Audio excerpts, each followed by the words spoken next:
इस देश में सरकारी नौकरी चाहिए तो सिर्फ पढ़ाई लिखाई से काम नहीं चलेगा। पढ़ाई के साथ आपको धरना देना भी सीखना होगा, आंदोलन करना भी सीखना होगा और खुद को प्रशासन की लाठी खाने लायक भी बनाना होगा। तब जाकर कहीं आप एक सरकारी नौकरी पाने लायक बन पाएंगे। यही सब तो देखने को मिल रहा है ना आजकल देश में। कोई अनोखी बात तो कर नहीं रहा हूं मैं। NEET paper leak, SSC, UPSI, CBSE, 12वीं नतीजे जैसे तमाम मुद्दे न्यूज पिंच उठा चुका है, पर नौजवानों के मेल लगातार हमें आ रहे हैं। हम कोशिश कर रहे हैं कि ऐसे सभी मुद्दों के लिए आवाज उठाएं और इसी कड़ी में आज बात करेंगे Uttar Pradesh subordinate services selection commission UP SSSC के बारे में। गजब की हिस्ट्री शीटर संस्था है ये। लेट लतीफी के मामले क्यों, छात्र क्या आरोप लगा रहे हैं, छात्रों की यूपी SSSC से क्या मांगे हैं, सब बताएंगे आज के इस वीडियो में। नमस्ते, मैं सौरभ त्रिपाठी हूं, आप न्यूज पिंच देख रहे हैं। यूपी SSSC माने उत्तर प्रदेश सरकार का चयन आयोग, जिसका काम उत्तर प्रदेश सरकार के अलग अलग डिपार्टमेंट्स में ग्रुप सी और ग्रुप डी पदों पर भर्ती के लिए परीक्षा करवाना है। काम भले इनका परीक्षा करवाना हो, मगर हकीकत ये है कि वो काम इनसे सही से हो नहीं पा रहा है। यही कारण है कि छात्र इतना परेशान है, कभी मुख्यमंत्री के यहाँ शिकायत करनी पड़ रही है तो कभी यूपी SSSC के हेडक्वार्टर के बाहर धरना देना पड़ रहा है। 13 मई 2026 को लखनऊ के गोमती नगर में मौजूद यूपी SSSC के दफ्तर पर कई छात्रों ने विरोध प्रदर्शन किया भी। छात्रों का आरोप था कि एक तो आयोग कई सालों तक परीक्षा नहीं करवाता है और जब इतनी लेट लतीफी के बाद परीक्षा कराई भी तो रिजल्ट घोषित नहीं कर पा रहा है। आप कहेंगे इसमें कौन सी बड़ी बात है, कोई पहली मर्तबा तो नहीं है ऐसा कि आयोग ने पेपर कराने और रिजल्ट जारी करने में देरी की हो। ये तो उनका रोज का धंधा है। ये हम नहीं कह रहे, छात्रों का आरोप है। चलिए विस्तार से आपको समझाते हैं। साल 2018 में आयोग ने जेईई कंप्यूटर फोरमैन के 1477 पदों पर भर्ती निकाली थी, जिसके लिए आवेदन 30 अक्टूबर से 30 नवंबर 2018 तक करवाए गए। छात्रों ने भी फॉर्म भरे और लग गए तैयारी में। पहले दिन गुजरे, फिर महीने और देखते देखते साल, मगर आयोग ने परीक्षा ही नहीं करवाई। छात्र पूछते रहे और आयोग टालता रहा। फिर 21 दिसंबर 2021 को आयोग ने फाइनली जानकारी दी कि 30 जनवरी 2022 को परीक्षा करवाई जाएगी, मगर 18 जनवरी को खबर आई कि कोविड के बढ़ते केसेस के चलते परीक्षा की तारीख को आगे बढ़ाकर 3 अप्रैल 2022 कर दिया गया। नोटिफिकेशन के बाद तो छात्रों को लगा कि अब तो फाइनली परीक्षा हो ही जाएगी, मगर आयोग तो आयोग है। यूपी SSSC ने 24 मार्च 2022 को एक और नोटिस जारी करके कहा कि 3 अप्रैल को होने वाली परीक्षा अब 16 अप्रैल को कराई जाएगी और इस बार तो कोई कारण भी नहीं बताया गया। खैर, फाइनली 16 अप्रैल 2022 को परीक्षा हुई। 22 अप्रैल 2022 को प्रोविजनल आंसर की भी जारी कर दी गई। छात्र अचानक आई इस तेजी को देख प्रफुल्लित हो गए। उम्मीद लगा ली कि रिजल्ट भी समय से आ जाएगा, पर यह कैसे हो सकता था। आयोग तो आयोग है। 16 अप्रैल 2022 को हुई परीक्षा का फाइनल रिजल्ट साल 2024 में घोषित किया गया, यानी 2018 की भर्ती को फाइनल स्टेज तक पहुंचते पहुंचते करीब 6 साल लग गए। यही कहानी साल 2024 में आई जेईई सिविल भर्ती की भी है। 7 मार्च 2024 को आयोग ने 2847 पदों पर जूनियर इंजीनियर सिविल की भर्ती निकाली। साथ ही ये साफ लिखा कि अभ्यर्थियों का यूपी SSSC पेट 2023 परीक्षा पास होना अनिवार्य है। सिविल से यहाँ मतलब है वो इंजीनियर जो कंस्ट्रक्शन कराने वाले विभागों से जुड़े होते हैं। 7 मई से फॉर्म भरने की प्रक्रिया शुरू हुई।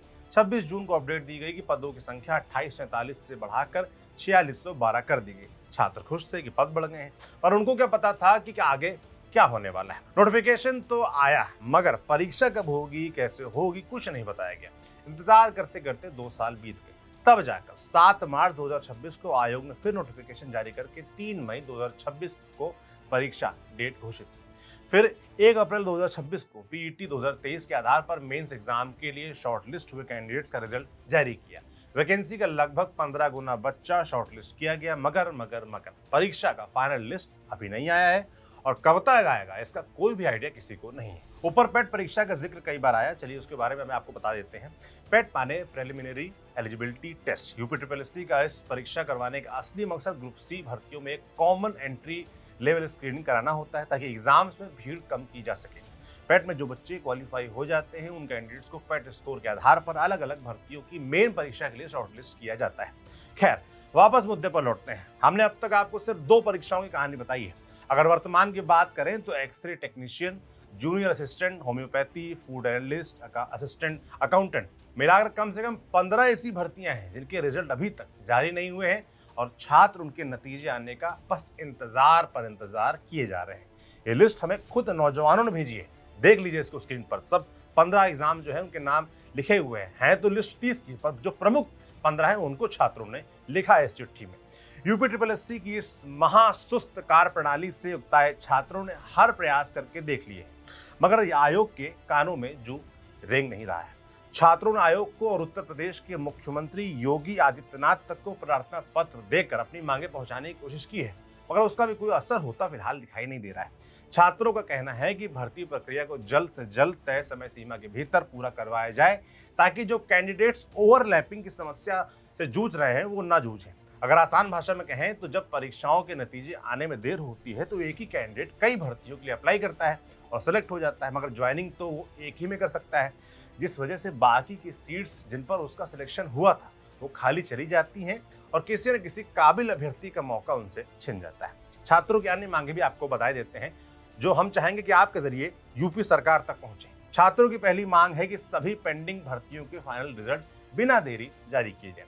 दूसरी मांग है कि हर यूपी ट्रिपल एससी भर्ती के लिए वेटिंग लिस्ट जारी करने की पॉलिसी बनाई जाए, ताकि अगर कोई दूसरा कैंडिडेट अपॉइंटमेंट ना ले तो कोई पोस्ट खाली ना रहे। तीसरी मांग है कि भर्ती प्रोसेस टाइम बाउंड और प्लान्ड हो, ताकि टाइम में देरी की ओवरलैपिंग को कंट्रोल किया जा सके। टाइम बाउंड एक चार्टर पूरा बने, पूरा चार्ट बने, उसमें बताया जाए कब परीक्षा होगी, कब रिजल्ट आएगा, कब कुंजी आएगी, कब भर्ती चालू होगी। इसमें कौन सी बड़ी डिमांड है? जितने भी सरकारी अफसर जो इसके लिए जिम्मेदार हैं उनको तनख्वाह तो समय से मिलती होगी, तो क्या दिक्कत है कि वो इस डिमांड को पूरी नहीं कर पा रहे हैं? हम देखते पूछेंगे, सवाल पूछ रहे हैं। चौथी मांग है कि 2025 पेट के बाद से 13 एडवर्टाइजमेंट जारी किए जा चुके हैं और इन सभी के लिए भर्ती प्रोसेस में तेजी लाई जाए और रिजल्ट तय टाइम फ्रेम में घोषित किए जाएं। जैसे कि हर महीने आपकी तय समय में तनख्वाह आती, वैसे रिजल्ट भी जारी किए जाएं। कितनी सामान्य सी मांगे हैं। कायदे से तो ये मांगे होनी भी नहीं चाहिए, इतनी नौबत आनी ही नहीं चाहिए, मगर फिर नौजवानों को जल्दी नौकरी नहीं मिल जाएगी, वो शांति से अपना काम धंधा नहीं करने लगेंगे और ये एसी कमरे में बैठे अफसर नेताओं को ये कहाँ हजम होगा? वो तो चाहते ही हैं, ऐसा उनको लगता है कि छात्र जब तक सड़क पर रोता गाता ना दिखे, कॉकरोच जैसा रेंगता नजर ना आए, तब तो उनको आनंद नहीं आएगा, ऐसा लगने लगा। हमारा यहाँ यूपी ट्रिपल एससी के चेयरमैन डॉक्टर SN सबत से भी सीधा सवाल है कि आखिर टेक्नोलॉजी के इस दौर में जहां हम चांद पर उतरने की बात करते हैं, AI की बात हो रही है, वहां पर एक भर्ती परीक्षा क्यों सही तरीके से तय समय पर पूरी नहीं हो पा रही है? आखिर दिक्कत कहाँ आ रही है? सामने आए और छात्रों को अगर जवाब दें, सरकार को बताएं, जिम्मेदार नेताओं को बताएं और इसका सॉल्यूशन ढूंढें। हमारा उत्तर प्रदेश की योगी आदित्यनाथ सरकार से भी सवाल है कि जब आपके प्रदेश में सालों से अभ्यर्थी यूपी ट्रिपल एससी के इस गैर जिम्मेदाराना रवैये से परेशान हैं, लाखों युवाओं को उनका भविष्य अंधकार में दिखाई दे रहा है, तो फिर युवाओं की हितैषी होने का दावा करने वाली आपकी सरकार क्यों इन युवाओं की समस्या को समाधान नहीं दे पा रही है? क्यों आपके प्रदेश के युवाओं को सड़क पर आकर अपने हक के लिए प्रदर्शन करना पड़ता है?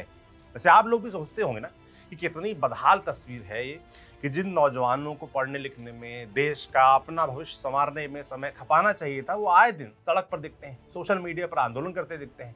कुछ शौक थोड़ी ना इनको, सालों तैयारी करना, परीक्षा देना, मेरिट लिस्ट का इंतजार करना, पेपर लीक या कोई और कंट्रोवर्सी हो जाए तो कोर्ट के चक्कर लगाना, नेताओं की जनता दरबार में घूमना, सब जरूरत की बात है, उम्मीदों की बात है, जो सिर्फ उम्मीदवार ही खुद से नहीं लगाता है, न जाने कितने परिवार लगाते हैं। और जब ये भर्तियां विवादों में फंसती हैं तो सिर्फ एक अभ्यर्थी नहीं, पूरा परिवार, हजारों लाखों करोड़ों परिवार टूटते हैं। जिम्मेदारों को इस दर्द को समझना होगा। हम चाहेंगे वो समझें, कुछ हाथ पैर हिलाएं, इस सड़े हुए सिस्टम को सुधारने का प्रयास करें और नौजवानों को कॉकरोच तो बिल्कुल भी ना समझें। आपका इस पूरे मुद्दे पर क्या सोचना है, कमेंट बॉक्स में लिखकर जरूर बताएं। मेरा नाम सौरभ त्रिपाठी है, इसे लिखा था हमारे साथी तरुण ने, कैमरे के पीछे सुधांशु है। शुक्रिया।